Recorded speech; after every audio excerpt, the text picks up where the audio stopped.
Hello everyone.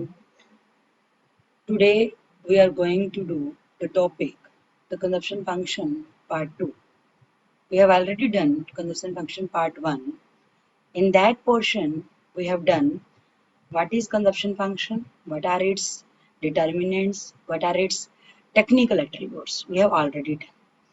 Now another part of the consumption function is psychological law of consumption. I am Dr. Sarika Chaudhary, Head Department of Economics, Dayal Singh College Karnal. Today, I am explaining you the topic of psychological law of consumption. Basically, the law of consumption is what? Keynes ने क्या कहा है? Keynes ने कहा है कि उपभोग का मनोवैज्ञानिक नियम क्या है? जैसे जैसे इनकम बढ़ती है, वैसे वैसे हमारा कंजप्शन बढ़ता है, लेकिन जितना कंजप्शन बढ़ता है, जितनी इनकम बढ़ रही है, कंजप्शन उतना नहीं बढ़ता। ये है केन्ज का fundamental law of consumption. Therefore, according to Keynes, the fundamental psychological law upon which we are entitled to depend with great confidence, both a priori from our knowledge of human nature and from the detailed fact of experience, is that men are disposed, as a rule, on the average, to increase their consumption as their income increases, but not as much as the increase in their income. It means, according to this law, केन ने ये बताया है कि एक आधारभूत मनोवैज्ञानिक नियम ये कहता है कि जब कोई भी इकोनॉमी में व्यक्ति जो भी है अपनी ह्यूमन नेचर के अकॉर्डिंगली ग्रेट कॉन्फिडेंस के साथ काम करता है और अपनी इनकम को धीरे धीरे बढ़ाता है, और जैसे जैसे उसकी इनकम बढ़ती है उसका उपभोग बढ़ता है, नो डाउट, बट उतना नहीं जितना कि इनकम में इंक्रीज होता है। तो therefore this is known as psychological law of consumption. There are three propositions of the law. Basic propositions, basic fundamentals of this law is: number one, when aggregate income increases, aggregate consumption expenditure also increases, but by a somewhat smaller amount. The ratio of increase in consumption is lesser than increase in income. It means जब एक व्यक्ति की aggregate income, आधारभूत income, या हम कह लें कि एग्रीगेट इनकम, उसकी सामूहिक इनकम, जब उसकी औसतन इनकम बढ़ती है तो औसतन रूप से एग्रीगेट फॉर्म में उसका उपभोग भी बढ़ता है, लेकिन उतना नहीं, उतने रेशियो से नहीं जितने की इनकम का रेशियो बढ़ने का होता है। Second one, an increase in income will be divided in some proportion. अर्थात जब इनकम इंक्रीज होगी उसे हम कुछ प्रोपोर्शन में बांट देते हैं, यानी या तो हम इनकम को सेव करते हैं या हम खर्च करते हैं। तो देयरफॉर ये क्लियर है कि जब इनकम बढ़ती है तो सारी की सारी इनकम को हम खर्च नहीं कर देते, उसका कुछ पार्ट सेव कर लेते हैं। तो therefore an increase in income will be divided in some proportion between saving and expenditure. It is evident that when the entire increase in income is not spent on consumption, a part of that increased income is saved. Next, last three propositions are there. Third proposition is that as the income of the person increases, his spending and saving both go up. It means जब उसकी income बढ़ती है, किसी भी व्यक्ति की income बढ़ती है, तो उसका खर्चा और उसकी बचत, उसका खर्च करने का तरीका भी परिवर्तित होता है। लेकिन दोनों ही इंक्रीज होते हैं, लेकिन प्रपोर्शन जो है वो बढ़ जाता है, और जितना हम पहले खर्च कर रहे होते हैं प्रोपोर्शनेटली उतना खर्च नहीं करते, बल्कि हम सेविंग की तरफ भी आगे बढ़ते हैं। Now the assumptions of the law, क्योंकि कोई भी लॉ, कोई भी नियम कुछ assumptions पर, कुछ बेसिक बातों पर, मान्यताओं पर आधारित है, तो ये लॉ भी कुछ assumptions को मानता है। पहली assumption इस लॉ की जो हम इकोनॉमिक्स में हमेशा करते हैं कि कोई भी लॉ बनेगा तो कुछ बेसिक बातें मान्यताएं हम मान कर चलते हैं। नंबर 1, इस लॉ की पहली एजम्पशन है the present psychological institutional complex remains constant. It means that in the short run, consumption depends upon income only. It means हम ये कहना चाह रहे हैं कि जो साइकोलॉजिकल यानी जो मनोवैज्ञानिक लोगों का नजरिया है और जो इंस्टीट्यूशनल सेटअप है, जो संस्थागत कॉम्प्लेक्स है, वो वैसे का वैसा है, उसमें कोई परिवर्तन नहीं हो रहा। और ये माना गया है कि जब शॉर्ट रन में यानी अल्पकाल में कंजप्शन जो है यानी भोग जो है बेसिकली इनकम पर निर्भर करता है। सेकेंड एजम्पशन है the circumstances should remain normal, यानी एक देश की जो अर्थव्यवस्था है उसकी परिस्थितियां सामान्य होनी चाहिए, ना तो युद्धकालीन स्थिति हो, ना ही कोई अन्य जैसे आजकल महामारी की स्थिति है, इस तरीके की कोई स्थितियां ना हो।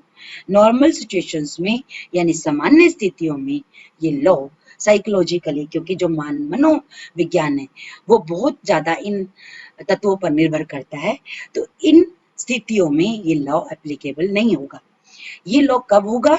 जब स्थितियां सामान्य होंगी, शांतिकालीन स्थिति होगी। Third one, the country is having rich prosperous capitalist economy based upon laissez-faire। अब इसमें दो बातें समझने की हैं कि कंट्री कौन सी है, अर्थव्यवस्था किस प्रकार की है। एक तो वो समृद्ध है और कैपिटलिस्ट इकोनॉमी है, यानी वो पूंजीवादी अर्थव्यवस्था है, उसमें पूंजीवाद ही डिसीजन लेता है और प्रॉफिट के लिए काम करता है, और साथ में गवर्नमेंट कोई इंटरफेरेंस नहीं करती। लेसिस फेयर अबंध नीति, यानी जिसमें गवर्नमेंट का कोई इकोनॉमिक एक्टिविटीज पर कोई कंट्रोल नहीं है, वो सिर्फ लॉ एंड ऑर्डर मेंटेन करेगी। इन स्थितियों में ये नियम एप्लीकेबल होता है। इसी चीज को, क्योंकि जो केन ने बताया है कि जैसे से इनकम लेवल बढ़ रहा है कंजप्शन लेवल भी बढ़ रहा है, और कंजप्शन के साथ साथ उसी तरीके से, क्योंकि जब प्रपोर्शन दोनों में बढ़ गया तो सेविंग भी बढ़ेगी। पहले हम इनकम में से कंजप्शन, जब जीरो लेवल ऑफ इनकम है तब भी कंजप्शन कर रहे हैं, ये हम ऑलरेडी कर चुके हैं, जिसको हम कहते हैं ऑटोनोमस कंजप्शन यानी स्वतंत्र उपभोग। जीरो लेवल पर जब हमने इनकम पर खर्च किया तो कहाँ से किया? या तो ऑलरेडी जो सेविंग पड़ी थी उसको खर्च करा, या फिर हमने उधार लिया। उस समय सेविंग जो हो जाएगी वो -20।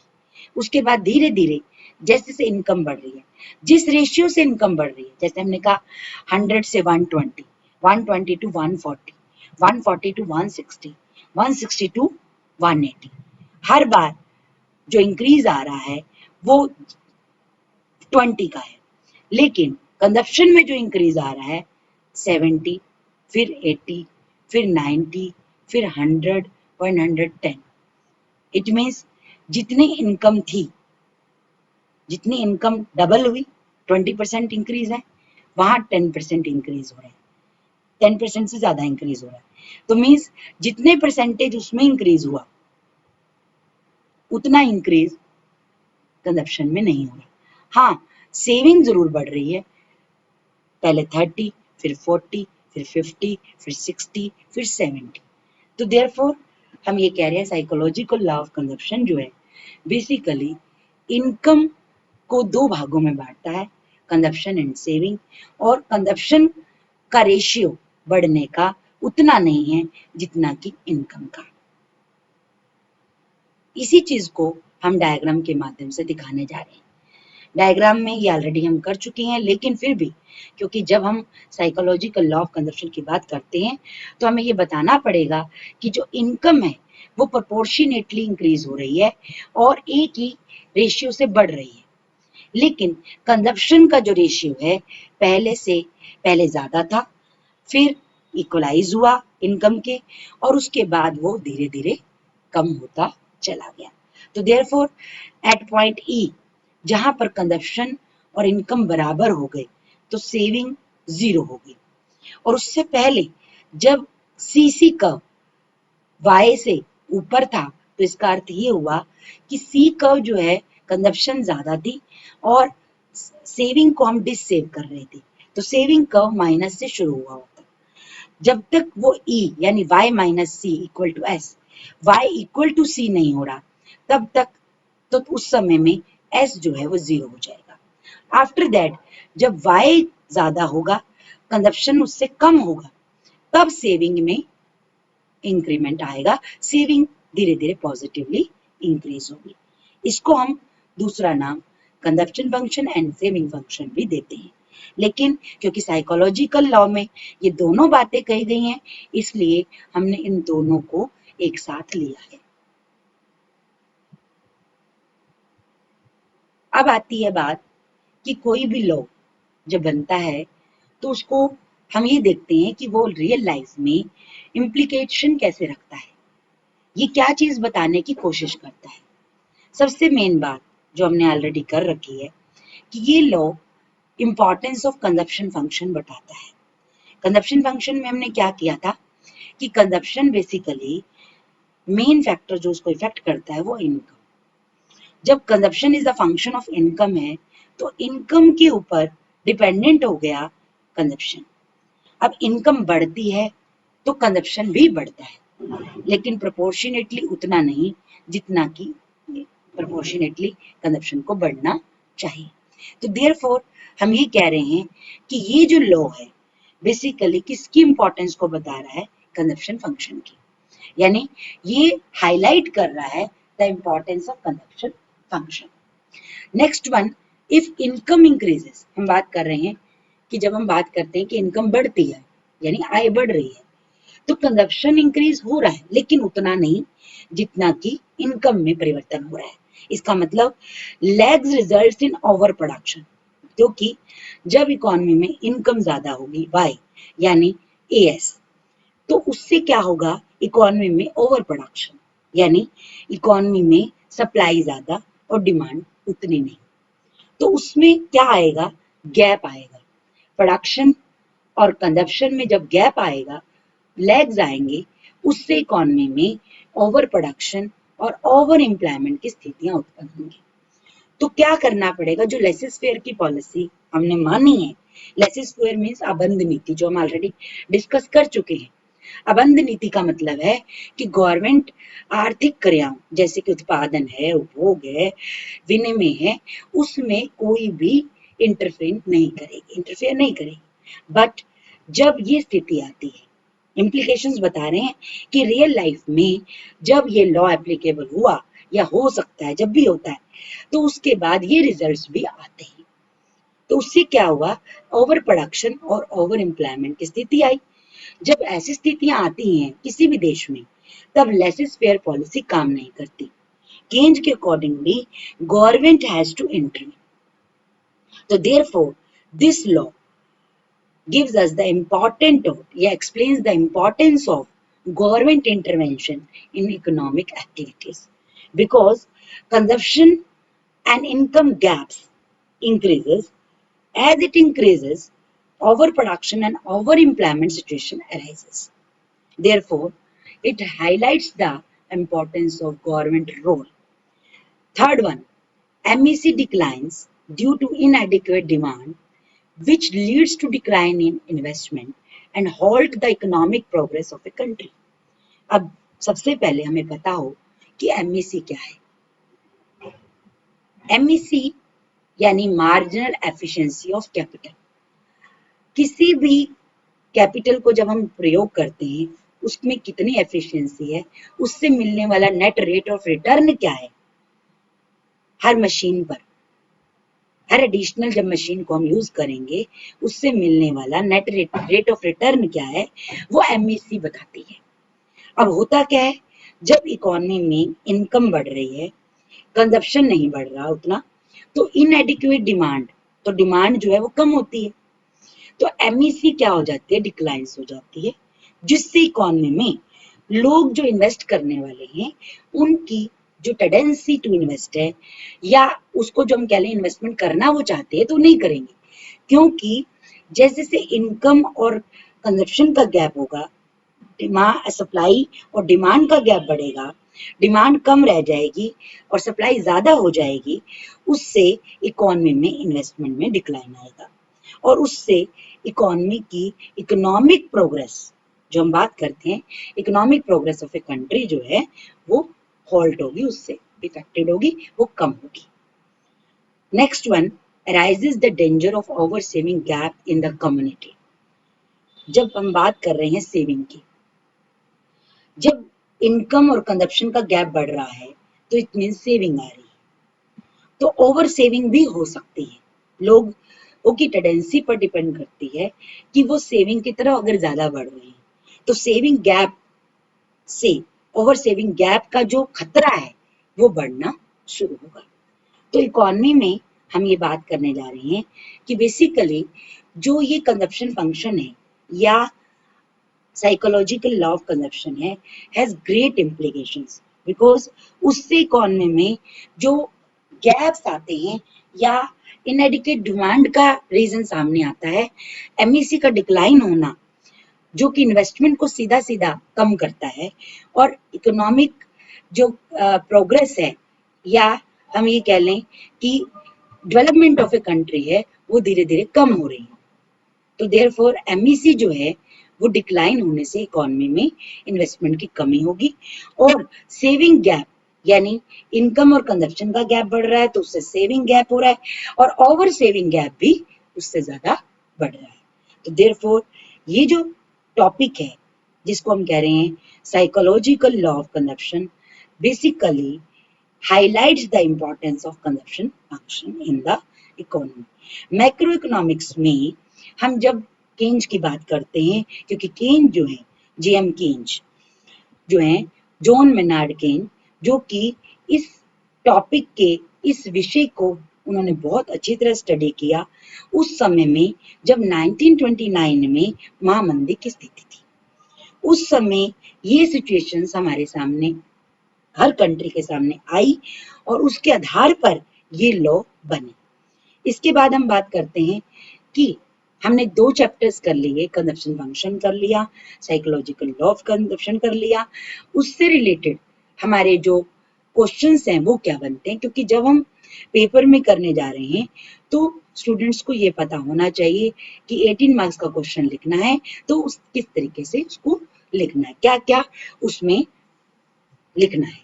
तो सबसे पहला जो क्वेश्चन लास्ट उसका बना था, पहला क्वेश्चन था डिफाइन कंजप्शन फंक्शन, यानी उपभोग फलन क्या है, उसके टेक्निकल एट्रीब्यूट्स क्या है, तकनीकी तत्व क्या है जिनके माध्यम से जैसे एपीसी एमपीसी हमने किया था उसको हमने पूरा डिफाइन करना है, उसकी टेबल बनानी है, उसके डायग्राम्स बनाने हैं, उसके डिटर्मिनेंट्स और लिखने हैं।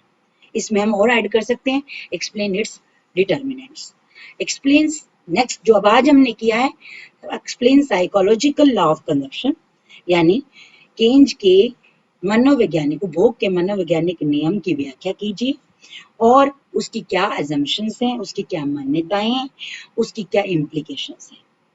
नेक्स्ट जो क्वेश्चन बनता है right short note on the following, जैसे हमने कहा कि हम टिप्पणी करते हैं शॉर्ट नोट। पहला कि कंजप्शन फंक्शन के क्या डिटर्मिनेंट्स है, क्या निर्धारक तत्व। दूसरा एपीसी और एपीएस, क्योंकि जब हम बात कर रहे हैं जो y है equal to c plus s है, तो जो c है, c जो डिनोट कर रहा है वो एपीसी और एमपीसी को डिनोट कर रहा है और जो s है वो डिनोट कर रहा है एपीएस और एमपीएस को। तो उनमें आपस में संबंध है, क्योंकि हमने बताया था कि एपीसी और एमपीसी दोनों ही लेस देन 1 होंगे और 0 और 1 के बीच में ही लाई करेंगी। तो यानी APC plus APS equal to 1 and MPC plus MPS is equal to 1। तो देयरफॉर ये जो टॉपिक है इसमें हमने ये बताना है कि किस प्रकार से एक कंजप्शन पैटर्न, यानी जो हमारा एडी में सबसे मेन कंपोनेंट है वो सी है, सी और जो इनकम है C प्लस S का कॉम्बिनेशन है। तो इनकम को हमने किन 2 भागों में डिवाइड किया, पूरी नेशनल इनकम को C प्लस S में, और C प्लस S जो है वो किन फैक्टर्स पर डिपेंड करते हैं।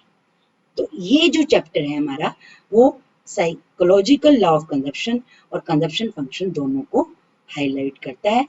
Therefore, it's finished now, and thanks to all for listening to me. Thank you very much. I am now